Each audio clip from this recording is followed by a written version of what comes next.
Today, successful organizations around the world are looking at a new operating model, one that creates active employee, partner, and customer engagement, which fuel both innovation and operational excellence. Instead of choosing one at the exclusion of the other, pioneering businesses are doing both.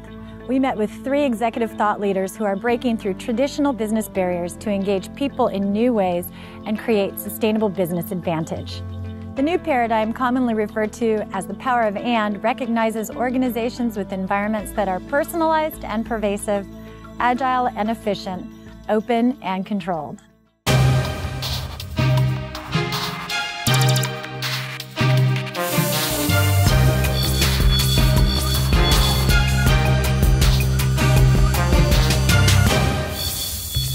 No doubt, watching sports is a favorite pastime for people around the world. But how are leagues and stadiums enhancing the fan experience to entice more people than ever to get into stadiums to watch the live action? Peter Brickman of New Meadowlands Stadium in New York describes how they use technology to provide an agile and efficient environment to provide fans with premium interactive experiences while increasing advertising opportunities for their sponsors. The direction given to me was, how do we make the stadium experience better than the wonderful experience you have in your home with HD, with surround sound, the ability to capture fantasy sports on your laptop. So what we did is we took the whole stadium experience, pulled it apart, and put it back together. It's a very exciting content experience, from the large screens in the stadium bowl, to the welcoming pylons that you see when you enter, to the 2,200 Stadium Vision IPTV screens around the building that can be rebranded at a moment's notice, whether it's a Jets brand or a Giants brand or a Bon Jovi brand. We've created all these unbelievable elements for the fan to enjoy, and we can create special opportunities for them that they're never capable of enjoying anywhere else. We have 2,200 screens that are all IP enabled and can provide 2,200 different unique experiences. I control about 3,000 different elements that we change, and we change those with basically instructions to our servers, and it's just basically a flick of a switch or press of a button, and we can turn the building over in less than 24 hours, which we have done. You have the ability to open up wide amounts of inventory to market, to sell, to appeal, to entice. Whereas in the old stadium environment with fixed signage, the sign was there for the season and you never could change it. So here we can change and offer up new opportunities at a moment's notice. When I talk to fans, the first question they ask me is, what's the Wi-Fi password? It's very important to our teams to be able to touch the fans any way they can and to get information back from the fans. We have the ability through the mobile apps and Wi-Fi apps that we have in the building for fans to interact with other fans and also capture personal stats or fantasy stats. You know, if they do 1 or 2 applications the first time they visit the stadium, they're going to do 5 or 6 the next, and they're going to make it a vital part of their entertainment experience at the stadium. Growth is all about the fan experience. So whether it's a fan in a suite who wants to control the TVs in his suite, or a fan in a bar that wants to brag about his fantasy score, and we can actually develop technologies to put his fantasy stats up on an individual screen, whether it's a sponsor who wants to enable a zone for customized advertising, we need to be at 150% of capacity and capabilities every day of an event. So you never want to offer anything that's going to be risky. You know, you have to have a total partnership with technology companies to provide you with the support that you need at a moment's notice. We need to make sure that our fans are enjoying every moment of the game. We've created all of these unbelievable inventory elements, and in my view, you don't become a fan for life until you sit in that stadium and have this wonderful experience. It's the most important thing that we have.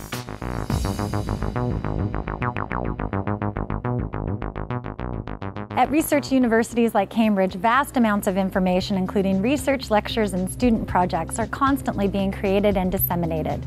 With multi-million-dollar research projects spanning the globe, they must not only support massive international data transfers, but still sustain the high-speed web applications used by their students and staff.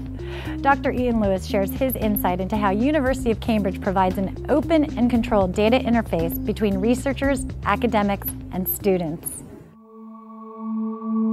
The University of Cambridge is an ecosystem.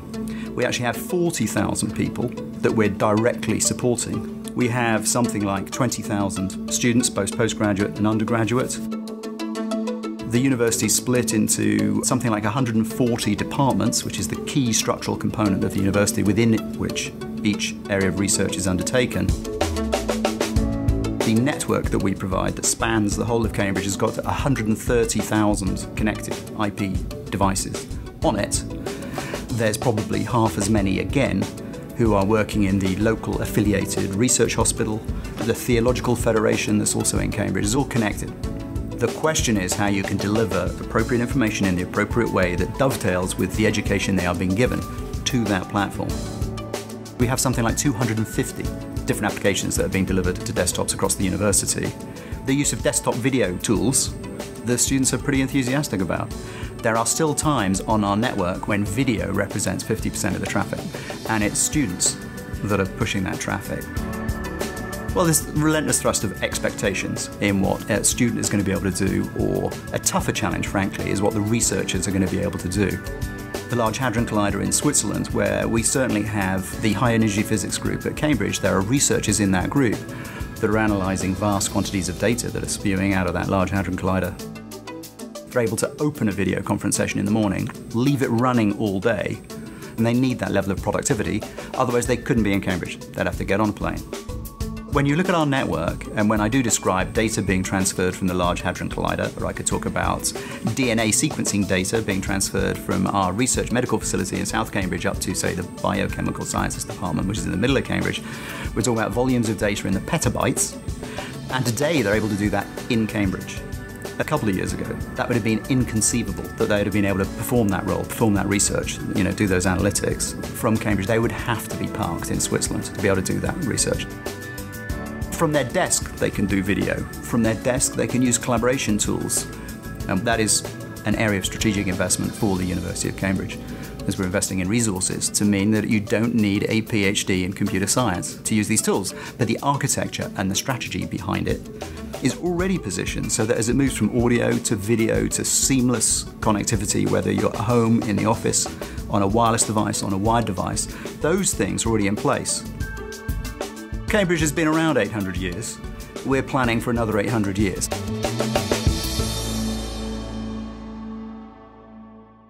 In healthcare, accurate, up-to-date information can mean the difference between life and death. In the past, doctors were the only people to access your medical information, leaving many patients feeling alone and scared. Medtronic's CIO, Michael Hedges, explains how the future of healthcare is personalized and pervasive. With access to care from anywhere, anytime, and any device, technology is giving doctors, hospitals, and patients greater diagnostic precision, efficient data storage methods, and peace of mind. Medtronic is the leading medical technology company that actually produces medical technology devices that restore health and extend life. And in fact, we implant one of our devices every 4 seconds around the globe. If you go into a hospital and you have a heart problem, for instance, a physician can recommend a Medtronic device to be implanted. Today, most of the data from those types of devices is in a product that we have called CareLink, and then that data is shared with physicians. If I look at our diabetes business, which is more of a consumer business, then the data will be shared with patients. Let's be honest, the internet, advertisements on TV or wherever, people are becoming more savvy about what's going on in the markets, which devices are good, which ones are not good. The trick is going to be is how do you get to those patients to tell them about the therapies which can extend their lives. We've actually developed something called a hospital of the future. And in that hospital of the future, there's lots of technologies that exist today. All we've done is link these together and link them to EMR and PHR type systems to pass that data through systems to improve whatever's happening at their hospital. So take work out for our customers as well as take work out for Medtronic. You often hear people talk healthcare in the home. My thoughts are it should be healthcare anywhere. We all carry devices. There is 5 billion people in the world today with a handheld device. You could pass that data to that device that they could check anywhere they are, the data that they need to look at, be it the data of reading their heart, diabetic data, reading the lung fluids, you name it. I think to pass the data from an implantable device to a handheld device, be that a pad or a notebook or a telephone, we'll be able to show the patient themselves the health of their heart or whichever part of the body the device is monitoring. I think parents of children may want to get that data on devices that they can see how their children are doing at school. For instance, if a child has diabetes, can I look and see the glucose readings, the A1s? Can I see the blood readings and check my child at school? That's all possible. I think the trick will be is what are the algorithms that tell them what to do with that data? Giving somebody a load of data on a device may not be very useful unless they know what to do with that data.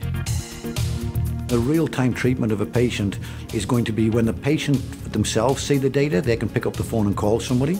A physician could have that data sent to them sometimes before the patient knows, and then give the patient some kind of warning that something is about to happen or that they need to get to a hospital. So I think the real-time data is going to have significant value.